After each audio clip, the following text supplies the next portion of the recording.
살다 보니 친구라고 부를 수 있는 사람은 자연히 줄어들지 않으셨나요?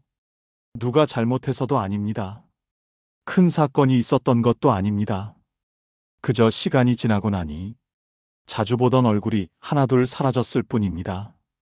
예전에는 전화 한 통이면 만났던 사람들이 이제는 안부를 묻기까지 조금 망설여지는 사이가 되었습니다. 막상 만나고 나면 반갑기보다 피곤해질 때도 있습니다. 그래서 문득 이런 생각이 듭니다.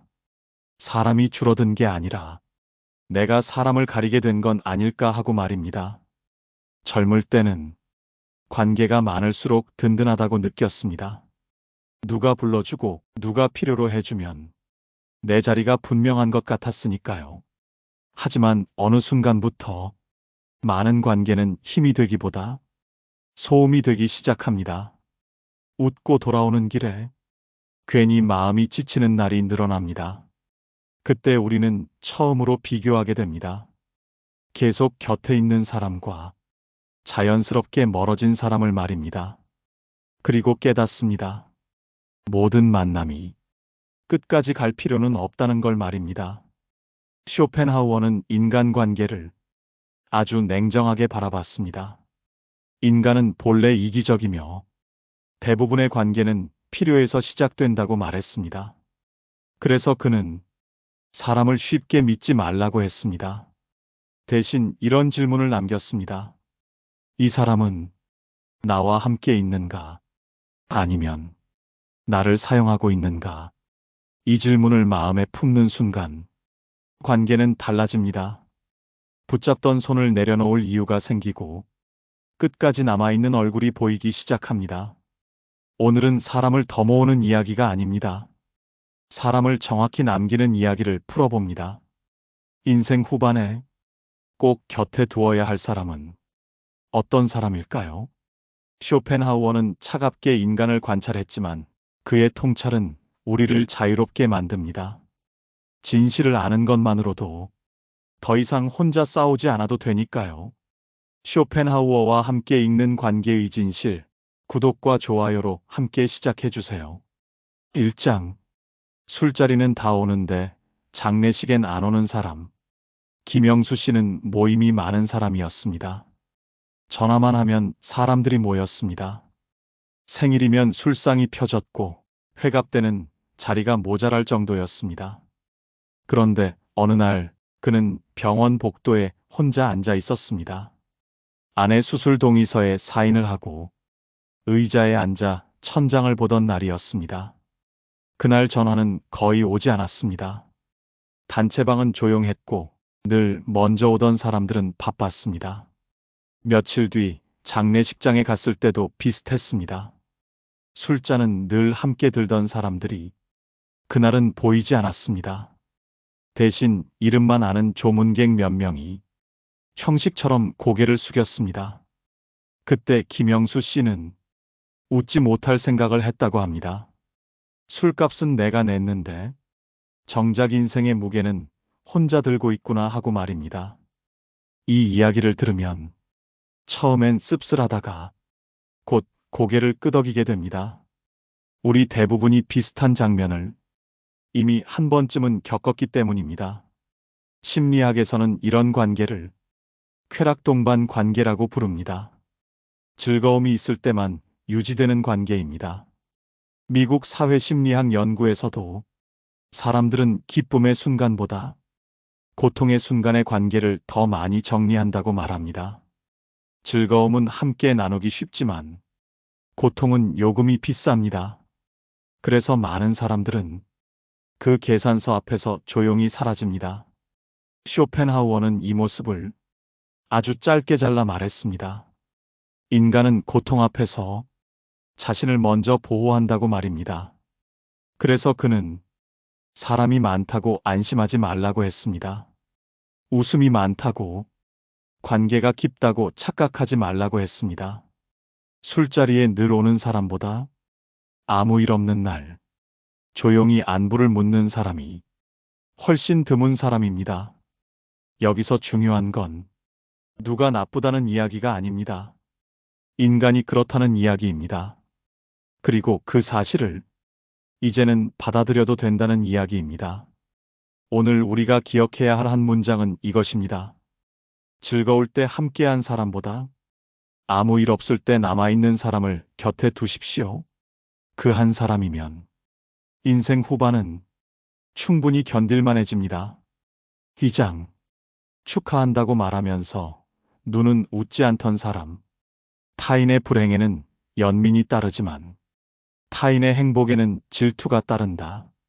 쇼펜하우어의 말입니다. 이 말이 너무 냉정하다고 느껴질 수도 있습니다. 그런데 이 말을 떠올리게 만든 이야기가 하나 있습니다. 제 지인의 사촌 이야기입니다. 그 사촌은 평생 조용히 살았습니다. 눈에 띄는 성공도 없었고 늘 한 발 물러난 자리에서 지냈습니다. 그래서 주변 사람들도 편하게 대했고 부담 없이 대했습니다. 그러던 어느 해 그 사촌의 인생이 조금씩 풀리기 시작했습니다. 작은 사업이 자리를 잡았고 집도 하나 장만했습니다. 대단한 부자가 된 건 아니었습니다. 그저 이제 숨은 좀 편해진 정도였습니다. 그 소식이 전해지자 주변 반응은 모두 비슷했습니다. 야, 진짜 잘 됐다. 고생하더니 보상 받네. 말은 축하였습니다. 그런데 묘했습니다. 축하하는데 대화는 길지 않았고 웃음은 오래가지 않았습니다. 예전처럼 편하게 농담을 던지지도 않았습니다. 그 이후부터였습니다. 연락 빈도가 눈에 띄게 줄었습니다. 모임에서는 빠지기 시작했고 어쩌다 만나도 이상하게 벽이 느껴졌습니다. 어느 날 그 사촌이 혼잣말처럼 이렇게 말했다고 합니다.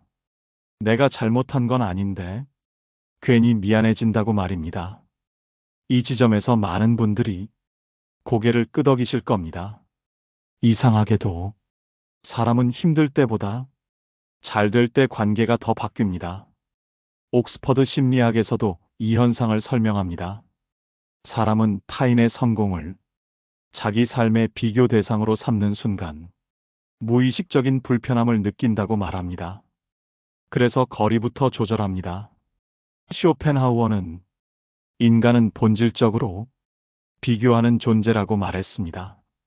그래서 진짜 중요한 기준이 하나 생깁니다. 내가 힘들 때 곁에 있었느냐가 아니라 내가 잘 될 때 태도가 변하지 않았느냐는 기준입니다. 말로는 축하하지만 표정이 굳어지는 사람, 농담이 줄고 거리부터 생기는 사람, 이런 변화는 우연이 아닙니다. 이 장면에서 우리가 얻어야 할 깨달음은 분명합니다. 모두를 곁에 둘 필요는 없다는 것입니다. 그리고 모든 축하를 진심으로 받아들일 필요도 없다는 것입니다. 오늘 기억해둘 문장은 이것입니다. 내가 잘 될수록 조용해지는 사람은 자연스럽게 흘려보내도 됩니다. 그 자리는 끝까지 웃어주는 사람에게 비워두면 충분합니다. 3장. 축하받고 있는데 괜히 말이 짧아질 때 사람들 앞에서 내 이야기를 하다 스스로 말을 접은 적 없으십니까? 자랑한 것도 아닌데 분위기를 한 번 더 살피게 되는 순간 말입니다. 잘 됐다는 말 하나 꺼냈을 뿐인데 상대 반응이 미묘하게 늦거나 웃음이 반박자 어긋난 적도 있으셨을 겁니다. 그때 마음이 먼저 식습니다. 경기도에 사는 64세 윤희 씨는 오랫동안 동네 사람들과 비슷비슷하게 지내왔습니다. 형편이 크게 나아진 적도 눈에 띄게 뒤처진 적도 없었습니다. 그러다 어느 해 살던 집을 정리하고 조금 더 편한 곳으로 옮기게 됐습니다. 대단한 성공은 아니었습니다. 그저 숨이 좀 놓인 정도였습니다. 그 소식을 전했을 때 사람들은 이렇게 말했습니다. 잘 됐다, 고생 끝났다. 말은 모두 축하였습니다. 하지만 그 뒤부터 윤희 씨는 말을 아끼게 됐습니다. 연락은 줄었고 모임에서는 괜히 눈치를 보게 됐습니다. 윤희 씨는 나중에 이렇게 말했습니다. 괜히 내가 앞서간 것 같아. 미안해졌다고 말입니다. 독일 뮌헨 대학에서는 흥미로운 심리 연구 실험을 했습니다. 참가자들에게 가까운 지인의 성공 소식을 들려준 뒤 대화 의지를 측정합니다. 결과는 늘 비슷합니다. 지인의 실패 소식을 들었을 때보다 지인의 성공 소식을 들었을 때 연락 의지와 대화 빈도가 눈에 띄게 감소한다는 결과를 얻었습니다. 핵심은 이것입니다. 사람은 악해서 멀어지는 게 아닙니다. 비교가 시작되는 순간 마음을 보호하려고 물러나는 것입니다. 쇼펜하우어는 이 인간 심리를 아주 짧게 잘라 말했습니다. 인간은 타인의 고통에는 연민을 느끼지만 타인의 행복에는 쉽게 평형을 잃는다고 말입니다. 그래서 우리는 사람을 원망할 필요도 없고 설명할 필요도 없습니다. 다만 한 가지만 보면 됩니다. 내가 잘된 이후에도 태도가 변하지 않는 사람인지, 괜히 나를 줄이게 만들지 않는 사람인지 말입니다. 축하가 어색해지는 관계라면 억지로 붙잡지 않아도 됩니다. 그건 관계의 실패가 아니라 자연스러운 정리입니다. 인생 후반에 곁에 둘 사람은 크게 기뻐하지 않아도 조용히 웃어주는 사람입니다. 그 정도면 충분합니다. 사장, 당신을 편하게 부르기 시작한 순간, 처음에는 존댓말을 쓰던 사람이 어느 날부터 슬쩍 말을 놓습니다. 허락한 적도 없는데 어느새 반말이 자연스러워집니다. 이상한 건 그 다음입니다. 그 사람이 편해진 만큼 나는 점점 불편해집니다. 웃으면서 듣지만 집에 돌아오는 길에는 마음이 묘하게 무거워집니다. 가까워져서 그렇겠지. 정이 들어서 그렇겠지. 하지만 시간이 지나면 다른 감정이 올라옵니다. 왜 이 사람은 나를 점점 함부로 대하지? 이건 성격의 문제가 아닙니다. 관계의 구조 문제입니다. 하버드 심리학에서는 이 과정을 아주 단순하게 설명합니다. 사람은 반복되는 허용을 존중이 아니라 권한으로 착각한다는 것입니다. 사람들에게 작은 무례를 반복적으로 허용하게 하면 상대는 그 선을 기준으로 다시 설정합니다. 이때 중요한 건 상대의 태도가 아니라 내가 어디까지 허락했는가입니다. 쇼펜하우어는 이 지점을 정확하게 찔렀습니다. 그는 말했죠. 인간은 존중보다 편리함에 더 빨리 적응한다고 말입니다. 그래서 그는 친절을 경계하라고 했습니다. 차갑게 굴라는 말이 아닙니다. 선을 흐리지 말라는 말입니다. 우리는 종종 이걸 착각합니다. 불편함을 참는 게 어른스러운 태도라고 말입니다. 하지만 쇼펜하우어는 그걸 미덕으로 보지 않았습니다. 그는 이렇게 봤습니다. 참는 사람이 아니라 선을 지키는 사람이 관계를 오래 유지한다고 말입니다. 여기서 동양의 지혜가 겹칩니다. 정약용은 사람을 대할 때 항상 물러설 자리를 남기라고 했습니다. 너무 가까우면 말이 가벼워지고 너무 허용하면 태도가 흐려진다고 봤습니다. 우리 역사 속의 인물들은 같은 말을 하고 있습니다. 존중은 요청하지 않으면 사라진다는 말입니다. 그래서 이런 순간이 오면 스스로에게 물어야 합니다. 이 관계가 편해진 건가? 아니면 무너진 건가? 말투가 가벼워지고 요청이 명령처럼 변했다면 그건 친해진 게 아닙니다. 경계가 사라진 겁니다. 이때 많은 분들이 괜히 더 웃습니다. 괜히 더 맞춰줍니다. 관계를 잃을까 봐서입니다. 하지만 인생 후반에는 순서가 바뀌어야 합니다. 관계를 지키느라 나를 잃지 마십시오. 선을 다시 긋는 건 싸우자는 뜻이 아닙니다. 나를 존중하라는 조용한 신호입니다. 그 신호를 불편해하는 사람이라면 그 사람은 처음부터 내 사람이 아니었을 가능성이 큽니다. 오늘 이 장에서 기억할 문장은 하나입니다. 나를 편하게 대하기 시작한 순간 나는 이미 불편해지고 있었다는 사실입니다. 그 불편함은 예민함이 아니라 지혜의 신호입니다. 그 신호를 무시하지 마십시오. 그게 인생 후반을 가볍게 만드는 아주 중요한 기준입니다. 5장. 항상 조언부터 하는 사람. 당신 이야기를 끝까지 듣기도 전에 벌써 답부터 내놓는 사람이 있지 않으십니까? 아직 상황 설명도 다 안 했는데 그 사람은 이미 고개를 끄덕이며 말합니다. 그건 이렇게 했어야지. 내가 예전에 말했잖아. 여기서 질문 하나 더 던져봅니다. 그 사람의 조언을 당신은 정말 부탁한 적이 있었습니까? 이 질문에서 대부분 잠깐 멈춥니다. 생각해보면 이상합니다. 도와달라고 한 것도 아니고 판단해달라고 한 것도 아닌데 그 사람은 늘 먼저 말합니다. 그리고 이상하게도 그 조언은 늘 옳아 보입니다. 왜냐하면 이미 결과를 다 알고 나서 하는 말이기 때문입니다. 여기서 또 하나 묻고 싶습니다. 그 사람은 조언한 그 상황에서 책임을 함께 진 적이 있었습니까? 조언은 빠른데 짐은 늘 당신 몫이었고 결과가 좋지 않으면 그 사람은 이렇게 말합니다. 나는 그냥 참고만 하라고 했지. 이런 유형을 도덕적 안전지대형 인간이라 부릅니다. 미국 예일대 심리학 강의에서 자주 등장하는 개념입니다. 말로 기준을 제시하면 행동하지 않아도 스스로는 책임에서 벗어났다고 느낀다는 설명입니다. 쉽게 말해 이겁니다. 말은 했으니 자기 할 일은 끝났다는 태도입니다. 그래서 이들은 조언을 멈추지 않습니다. 조언은 가장 안전한 우월감이기 때문입니다.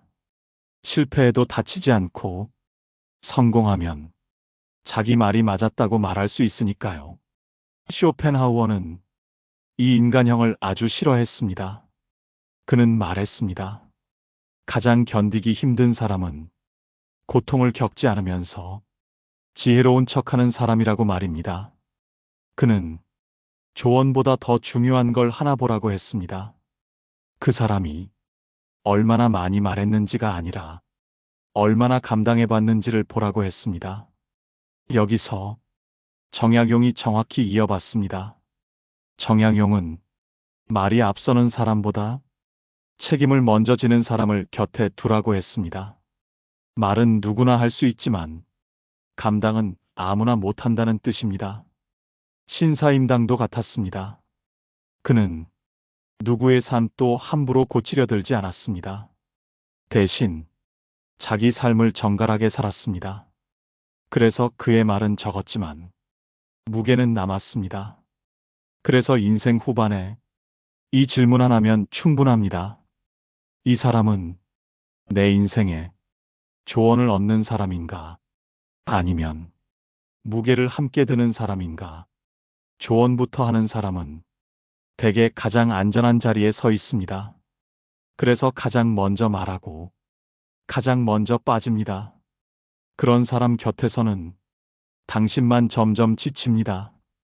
이제는 답을 주는 사람보다 말을 들어주는 사람을 곁에 두셔도 됩니다. 그게 사람을 가르는 아주 현실적인 기준입니다. 6장. 쓸모 없어졌는데도 연락 오는 사람. 인간은 필요할 때는 다가오고 필요 없어지면 아무 설명 없이 떠난다. 쇼펜하우어의 말입니다. 이 문장을 들으면 처음엔 고개가 끄덕여지고 조금 뒤엔 몇 사람 얼굴이 떠오릅니다. 이런 일화 하나 보겠습니다. 한 사람이 있었습니다. 평생 운전을 도맡아 했습니다. 모임이 있으면 늘 그 사람이 차를 냈습니다. 방향이 달라도 굳이 돌아갔습니다. 사람들은 말했습니다. 형님이 있어서 든든하다고, 없으면 모임이 안 된다고 말했습니다. 그러다 어느 날 그 사람이 차를 팔았습니다.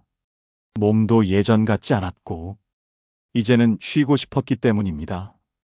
이상한 일이 벌어졌습니다. 모임 횟수가 줄었습니다. 단체방이 조용해졌습니다. 그러다 자연스럽게 연락이 끊겼습니다. 그 사람은 그제야 구조를 이해했습니다. 사람들이 보고 싶었던 건 나였던 게 아니라 내가 가능하게 해주던 편리함이었구나 하고 말입니다. 여기까지 들으면 웃음이 조금 나옵니다. 너무 뻔해서입니다. 하지만 웃음은 오래가지 않습니다. 대부분이 이미 한 번쯤 겪어봤기 때문입니다. 쇼펜하우어는 이걸 아주 단순하게 정리했습니다. 인간은 관계를 사람이 아니라 기능으로 착각한다고 말입니다. 그래서 쓸모가 있을 땐 정이 있는 것처럼 보이고 쓸모가 사라지면 관계도 같이 사라집니다. 그런데 중요한 건 모든 사람이 그런 건 아니라는 점입니다. 어느 순간부터 이상한 전화가 오기 시작합니다. 부탁도 없고 용건도 없습니다. 그냥 안부만 묻습니다.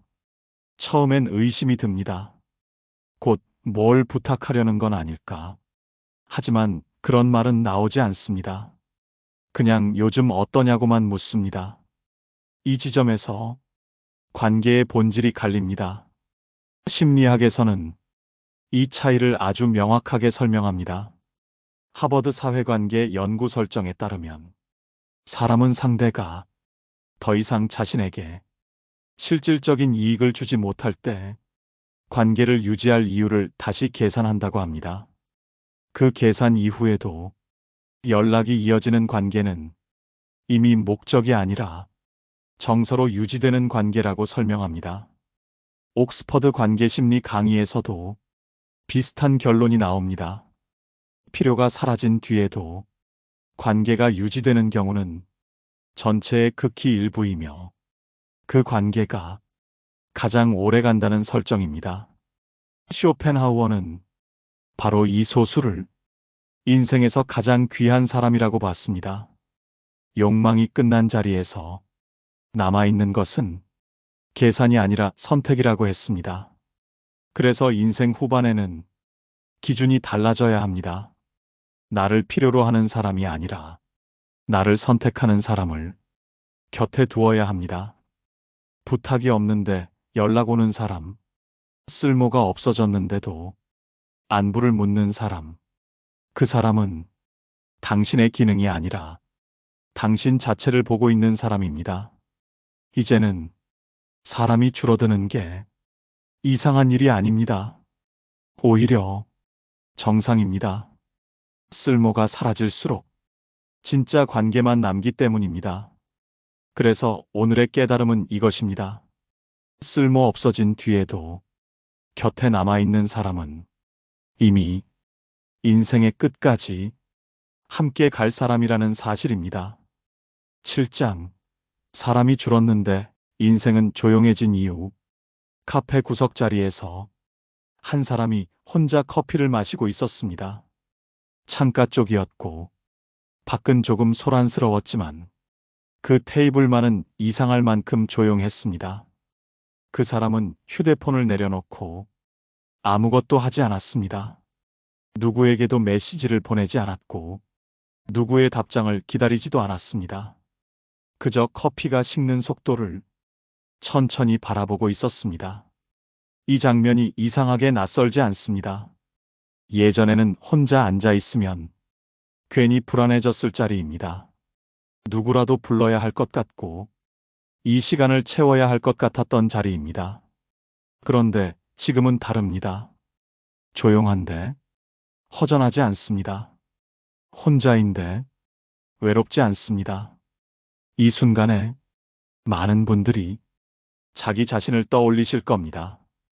연락처는 줄었고 모임은 사라졌는데 이상하게도 잠은 깊어졌다는 사실을 말입니다. 인간이 고독을 견디지 못하는 이유는 혼자여서가 아니라 잘못된 관계에 너무 오래 있었기 때문입니다. 사람이 많을 때 우리는 외롭지 않았을까요? 아닙니다. 오히려 그때가 더 외로웠습니다.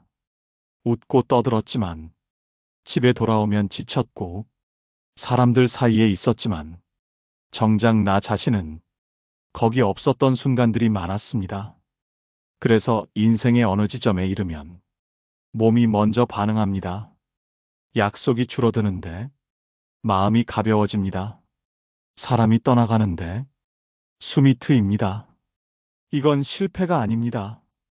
정리입니다. 쇼펜하우어는 관계를 이렇게 봤습니다. 인간은 타인에게서 위로보다 소음을 더 많이 얻는 존재라고 말입니다. 그래서 그는 혼자를 두려워하지 말라고 했습니다.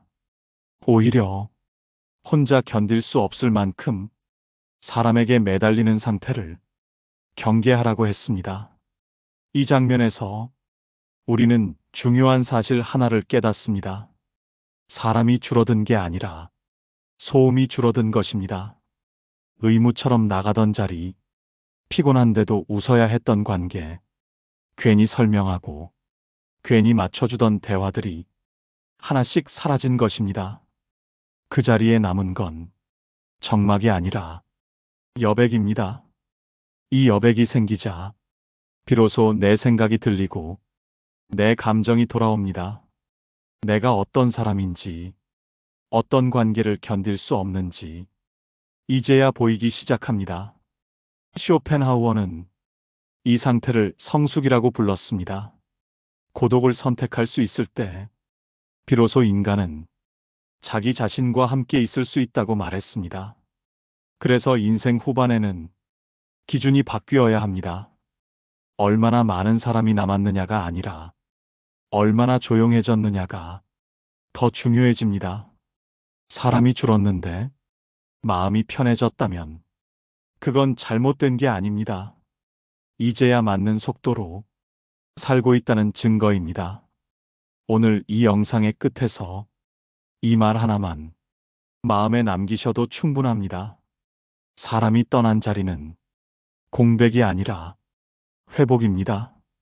더 이상 사람 속에서 나를 소모하지 않아도 되는 상태, 말하지 않아도, 스스로를 증명하지 않아도 되는 상태, 그 조용함 속에서 인생은 오히려 단단해집니다. 이제는 사람을 붙잡느라 애쓰지 않으셔도 됩니다. 남아있는 사람에게 잘하려 애쓰지 않으셔도 됩니다. 그저 지금 곁에 있는 조용함을 의심하지 마십시오. 그 조용함이 당신을 여기까지 무사히 데려온 것입니다. 그리고 앞으로도 그럴 것입니다.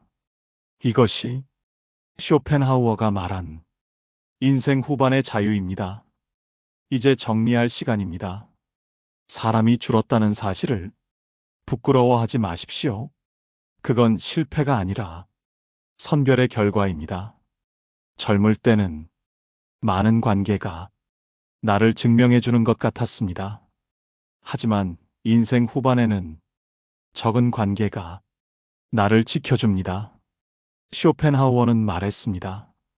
인간은 혼자일 때 약해지는 것이 아니라 잘못된 관계 속에서 가장 쉽게 무너진다고 말입니다. 지금 곁에 남아있는 사람이 몇 명이든 상관없습니다. 그 숫자가 아니라 그 사람들 앞에서 당신이 숨 쉬듯 편한지가 중요합니다. 말을 줄여도 불안하지 않고 설명하지 않아도 괜찮고 침묵이 어색하지 않다면 그 관계는 이미 충분히 깊습니다. 사람을 잃은 것이 아니라 소음을 내려놓은 것입니다. 외로워진 것이 아니라 가벼워진 것입니다. 이제는 더 잘 보이려고 애쓰지 않아도 됩니다. 더 맞춰주려고 나를 깎지 않아도 됩니다. 남아있는 조용함을 신뢰하십시오. 그 조용함이 당신을 여기까지 데려왔고 앞으로도 당신을 지켜줄 것입니다. 오늘 이야기의 끝에서 이 한 문장만 마음에 남기셔도 충분합니다. 사람이 줄어든 인생은 비어있는 인생이 아니라 비로소 나를 담을 수 있는 인생입니다. 쇼펜하우어는 차갑게 인간을 관찰했지만 그의 통찰은 우리를 자유롭게 만듭니다. 진실을 아는 것만으로도 더 이상 혼자 싸우지 않아도 되니까요. 쇼펜하우어와 함께 읽는 관계의 진실. 다음 이야기도 구독과 좋아요로 함께 해주세요.